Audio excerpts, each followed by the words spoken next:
So back in 2008 in Apple, California, Steve Jobs presented something very similar on stage. It was in an envelope just like this. You've probably seen this video online if you're a bit of an Apple nerd like myself. And what is in this envelope?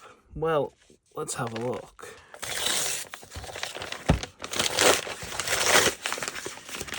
And what's that? It's a MacBook Air. And here it is.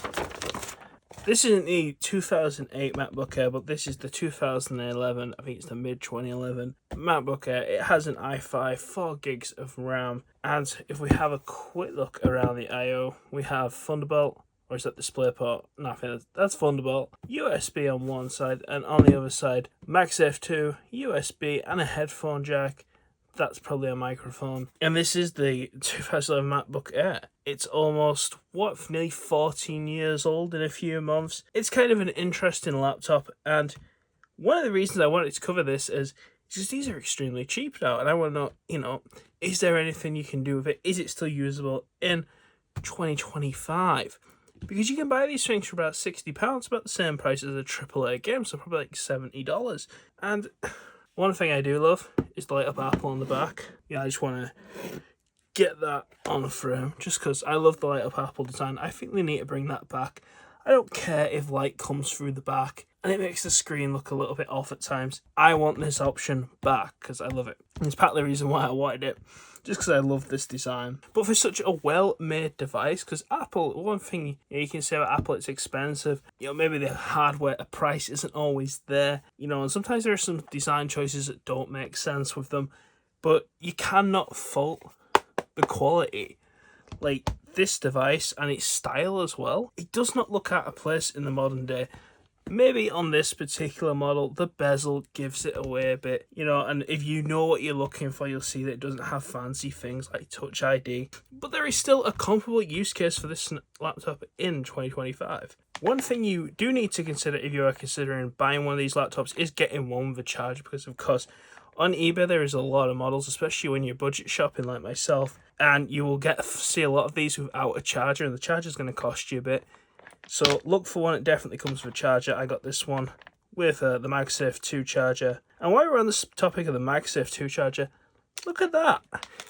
I take it this is so you can pull it out the wall easier. Like my new MacBook Pro charger does not have that. That is such a cool little feature, and I like that a lot. Of course, it comes with the detachable thing, so you can take it to other countries and just change the end. I've always liked that about Apple's chargers. It is a 45 watt MagSafe power adapter, just if you were curious to which one I got. I think that's the one that came with this, but I'm not 100%. So if we look at this laptop, there are some minor signs of age-related wear, but let's face it, this is a £60 MacBook Air. There's some little spots, if you're really looking, that's my fingerprint, some little scratches on the bottom. Of course, it depends where you get yours from, how much you want to pay, but typically you can find some really nicely looked after Apple stuff. And one other thing you can notice about the age is, especially here on the spacebar, I guess the previous owner really liked tapping the spacebar here. I don't know how well it shows, but you can see it's a bit worn down.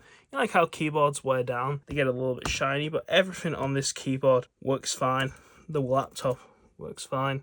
So I guess I'm going to show you some use case scenarios and talk about the laptop. Let's see about switching to a new angle. So here we have our MacBook Air set up. This is a new angle for me. As you know, you guys are normally looking down when we're doing something, so I hope this looks okay. Just because some of you guys said I give some Dank Pods vibes, I thought I'd add a little bit of scenery over here today. So now we've added the Clippy, now we've got some Michael MJD vibes.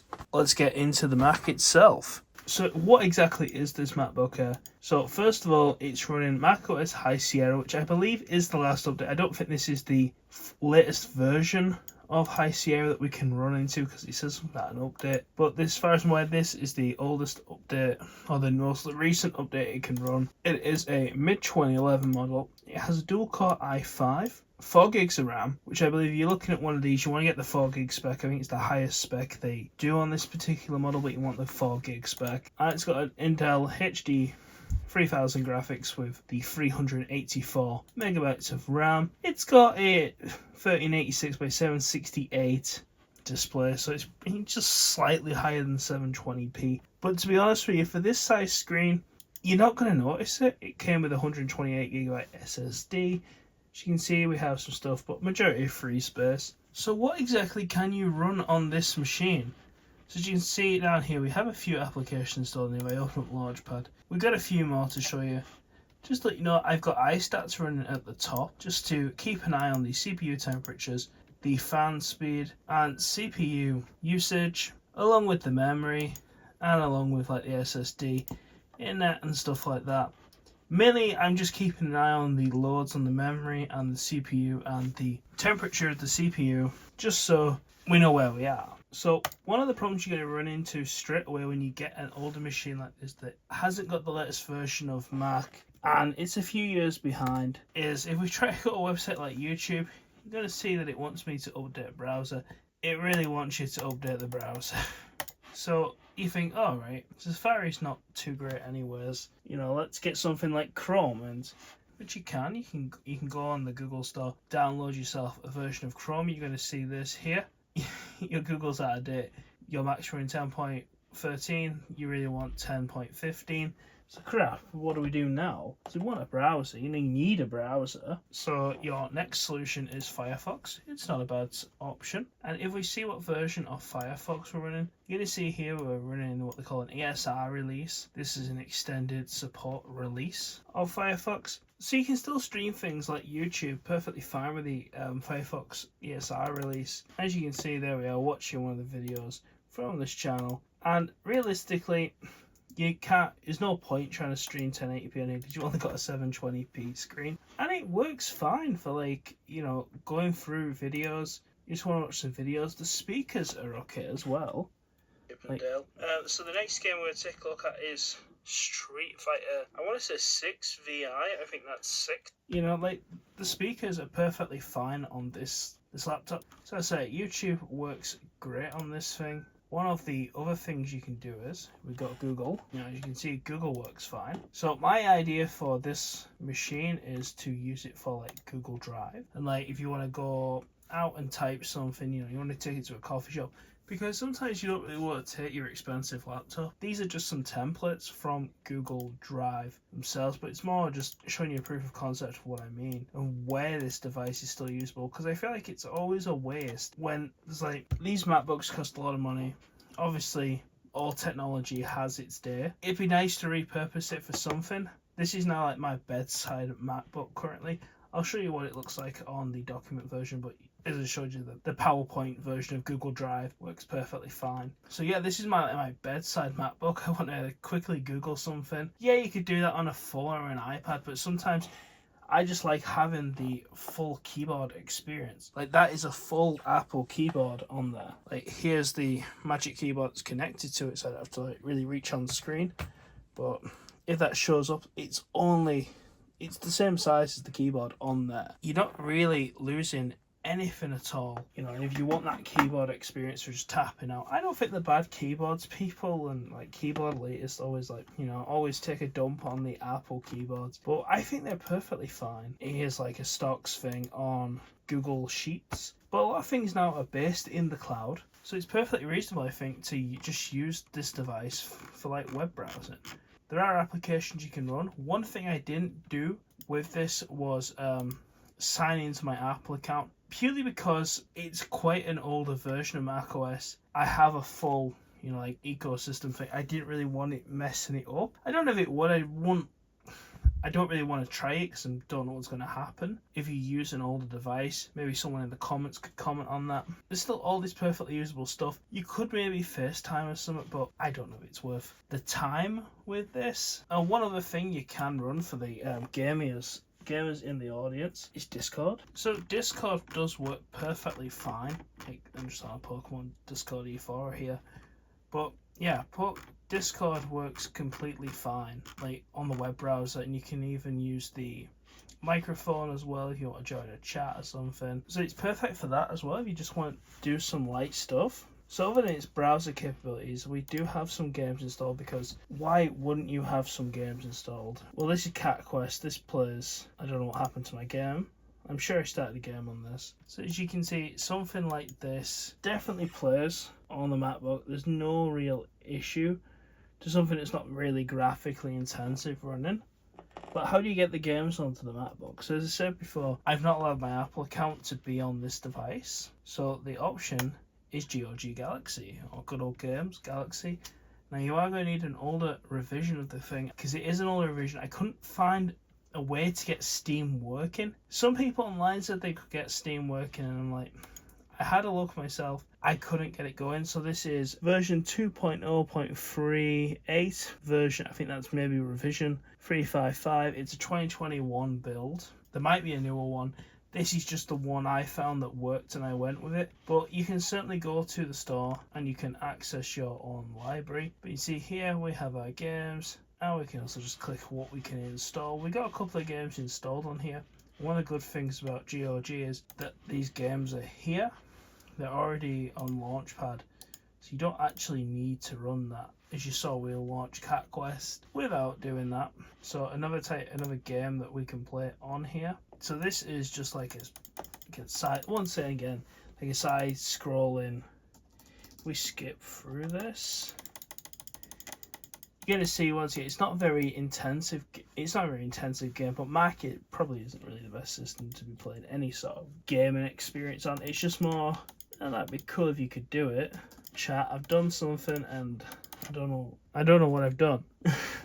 Has this game crashed? I don't know what's gone wrong there, but it was working. Another game that I did get working on the Mac was Undertale. Once again, not a very resource intensive game. You know, as you can see, there's the game. It does work. I played it a little bit. This was a game I was actually wanting to enjoy at some point, and I thought, you know, maybe the Mac might be the way to, this MacBook might be the way to do it. Yeah, I've got a Steam Deck, but I've never actually played this game all the way through. One other thing you can run on here is OpenEMU. Once again, you're going to need an older version of OpenEMU. So I downloaded it last night. It's 2.0.91. This is the version I have that works. Cartridge-based games work fine. Did download a TurboGrafx homebrew game, just to test of, you know, to prove what we were doing. And these games work fine. And one of the other cool things about this is you can put one of these bad boys on it. So if you really wanted to do a bit of emulation gaming somewhere, you know, it's maybe not be the best choice, but it's an option. You can put a full Bluetooth Xbox controller on it, and it works pretty good. Of course, you got to remap the thing, but one of the things I like about OpenEMU is it's got a handy dandy little thing. You can even select the input. If you have the Xbox controller turned on, it recognizes it as an Xbox controller, and even in the Bluetooth settings of the Mac, you can see that the Xbox controller is there. I just haven't got any batteries in it at the moment, but it does work, and it works pretty good. And you can jump around from different emulators in this particular software. That's Halo 2600. This is a Halo game on the Atari 2600. I believe it's made by the original creator. I could be wrong. But yeah, you can download this online. It's a homebrew game. I think they even make it on a physical cartridge, which is pretty cool. So how can we make this system squeal? How can we push it to the edge of its limits? And I think I found the solution. I think you guys may also be noticing one of the things that's happening up here, if you've kept an eye, or maybe I haven't cropped it, is the temperature gauge is slowly rising. It's on this wood surface, and it, you know, it's not on your leg. When it's on your leg, or like on your lap, like a laptop, you're gonna want it, like, it gets hot quick and you can really notice it. We're already at like 70 odd degrees here. For some reason as well, when this game loads, it loads too big. So you gotta like make it full screen, go up top, and that. We're having it windowed mode purely because I want to show you the temperature, and maybe what's going to be part 2 of this video is I'm going to take it apart, give it a clean, reapply the thermal paste, and see if we can't bring the temperatures down and make it more usable. Because it always feels a shame to waste good designed electronics, especially things that still work. So just while that's loading, one of the other things I wanted to show you was the battery. So this is the battery information and the cycle count on this battery. I've opened it up, it looks like the original Apple battery inside, and currently it's had 434 cycles. Now of course with this Mac, if you put a lot of pressure on it, you start playing Kerbal Space Program, your battery isn't going to last a while. But one of the interesting things I noticed was I have this thing, like I said, next to my bed. It's my bed MacBook, you know. You see as well the temperature spiking there, 95 degrees. I've lost my train of thought. So yeah, so when this laptop's like, you know, lid down, closed, it lasts longer than my MacBook Pro M1. That's the laptop that I use like for all the editing of these videos and everything. That laptop shut, the battery depletes dead fast, like especially in cold weather as well. It's really affected by cold weather. The MacBook Air 2011 holds battery like in shutdown, like it's amazing. Like it can go days and it can just drop like 20%. That might seem excessive maybe to some. I don't think it is, but I definitely think it's a flex on this thing. I'm going to try and load something. So all the settings on this are more or less basic or low. Of course, it's 720p capped at 60 FPS. Not that I think we're going to hit 60 FPS. You can probably hear the fans are cranking up now. We've got the beach ball on. We're at 4,000 RPM. 86 degrees on the CPU. You know, this thing is starting to suffer. This is why I think part 2, when we strip it apart, clean it out, add some new thermal paste, should improve the temperatures, or I hope it does. So we're just going to click through this. I'm not too sure what I'm doing with this game. So I think we've enabled like thrusters or something. But yeah, as you can see, I'll try to turn around now. It's really not liking it. You know, the fans are really going. And the weird thing is, I don't, you see these up here, it seems to be like a memory thing. So I guess it's the graphics memory that's the problem. Let's see if we can cause some chaos. It looks like we've created an explosion there. It's not really the CPU it's being used. I guess it's more of a GPU intensive game. Because it's a CPU GPU thing, I guess that's maybe why it's suffering. You know, it's only Intel Graphics 3000. It's not great, but the fans are really cranking up. So one of the cool things about running iStats as well, you can change the speed of the fan, and if we ramp it all the way up to 6500, give it a second, it's going, it's going, it's going. It's going, it's going to get there. Come on, a little bit more, a little bit more. Come on, come on, come on, come on, come on. Oh, maybe it's not going to hit. Ah, there we are, 6519. That is the highest it can go, I think. Yeah, that's it on full fans. And the temperature is still 92 degrees. So let me know what you guys think. Of course, this isn't a gaming device. I don't think any MacBook Air has ever been a gaming device. But I still think it's a good way to repurpose some old technology and give one of these old MacBook Airs a life. Maybe you have a use for it. I certainly have some sort of a use for it. Like, comment, subscribe, guys. And Clippy, we'll see you next time.